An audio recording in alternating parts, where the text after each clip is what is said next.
So this is the evaporator from, I think it was a 5-ton commercial Toshiba Carrier VFR unit that was leaking downstairs. There was, I think, 5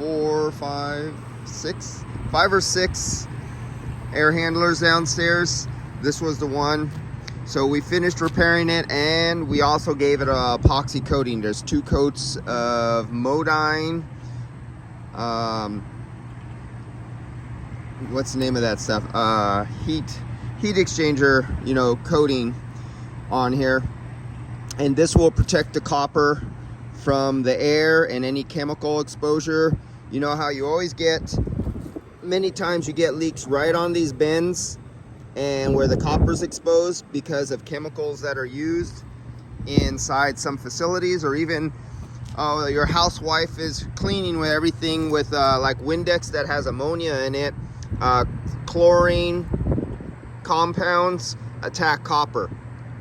So you often see that the leaks will form right at the groove, right where the copper touches the header plate right here. The header plate is made out of steel that has zinc, galvanized coating on it. And when the galvanized coating does its job after a while and gives up its life, you're just left with steel. Now you don't have no galvanized coating at that junction. It gets wet, and any conductive chemicals that are in the air from cleaning solvents or anything, and salts, will gather at that joint, become an electrolyte, and cause a galvanic action between the 2 different metals.